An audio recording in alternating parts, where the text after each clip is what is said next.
I can see the confusion there, but the answer is actually really simple. The word Egypt.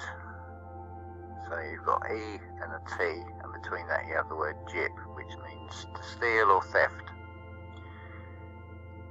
Egypt is a conflation, it's a Disneyland of archaeology. The problem with rewriting history is when you come up against the really big pieces of architecture like the Great Pyramid of Giza and so on, and that's going to take an awful lot to try and hide away or remove. So you create stories around it. Now, is it coincidence that the Moors were driven out of Spain in 1491 and Columbus starts his venture westwards the following year? And of course the question has to arise as why did he have William from Dublin, an Irish navigator, considering there's not supposed to be anybody been to this land. Then when you sort of start digging a bit deeper, the ones that were actually causing the problem with the spice trade route was Rome. So you've got this fabricated story of trying to find another trade route. No, this was a raid on other parts of something that was standing in the way of Rome. So it was a grab of people, which included kings of queens, the Sea Arabian. See where you get the word Caribbean from? So what you've got with this thing called Egyptology is a total confusion. You've got the so-called Nubians. I mean, that sounds like newbie, so it's something that's been inserted. You've also got the confusion of black-skinned people who are not African, who don't have the curly hair, who have straight hair, the very dark, the darkest of dark of what would be called Indians from the United States. They go right across the spectrum, right down to very almost white-skinned, which are the Cherokees.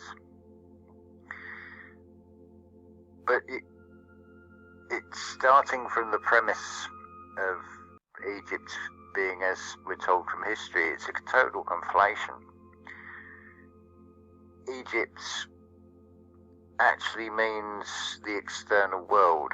It's anything outside yourself.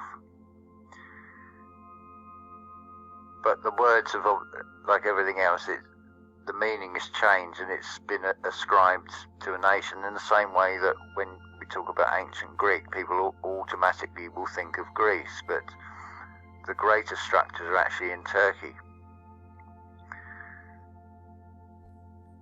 But by that clever sort of blurring of boundaries, that's a repeat pattern. It's like, let's confuse a disease with a natural process where you don't feel, the body doesn't feel well, and we call it all disease when it's not. It's the same principle, the same blueprint, and it just makes it for a more interesting game to navigate through. But the common denominator of how do you get people who are African and Indian looking and in South America and Egypt and India and such like is you've only got to look to the Emerald Isle.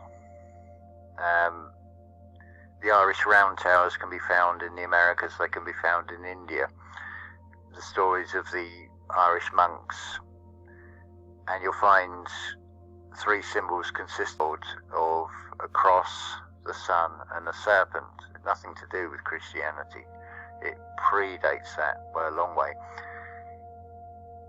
Imagine a world after some earth-shattering event which has been so devastating it's even knocked the rotation from 360 days to 365 and a quarter. Things have shifted that much, and of course in that sort of post-apocalyptic world you'll have pockets of survivors. So the monks are actually taking the knowledge of how to grow food and things back and trying to rebuild civilization and stretching all the way right down to South America, right across the world, using the land bridges that once were, that have now gone.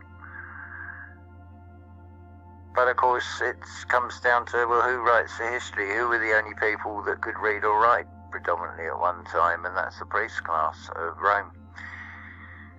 Need to say more. Yeah, the Cleopatra, it's been deliberately ingrained with the film image, but there are coins, and she's not, shall we say, the most attractive looking woman. And not exactly European either, shall we say. She's a Khazarian in ancestry, that's the best way to describe it, and very manipulative by the sound of things.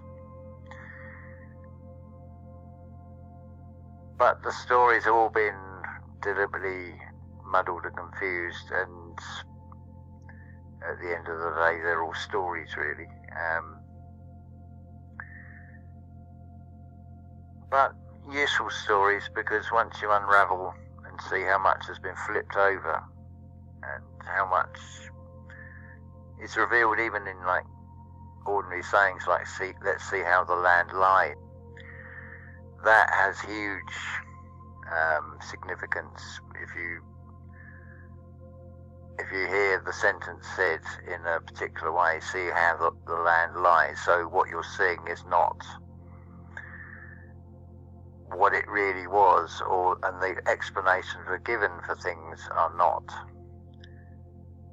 Increasingly, as we're told, there's too many things that stand out that implies the exact opposite from the narratives, but the narrative will try and explain away things, but it's very good at it because it's inconsistent, and more the cracks in the story begin to appear by cross comparison of things, and it's like, hold on a minute, if this is true, well, how can that be true? And this pattern just builds and builds and builds. The thing to take from all of this is like, something doesn't add up, which would be your gut feeling telling you anyway. This is all an internal thing. All these things are set in place, ultimately are as distractions to keep you away from finding that out, because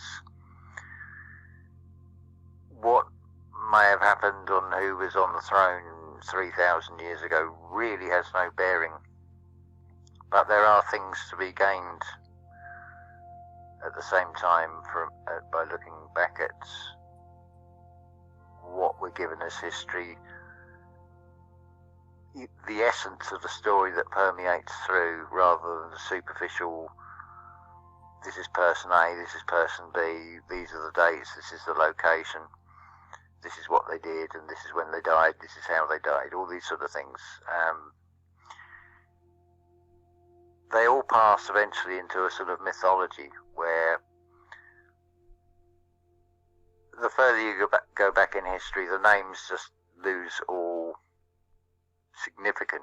It doesn't tell you anything about the person. So if you say Isaac or Abraham, well, what does that really tell you about them? Absolutely nothing. It's just a name associated with a character.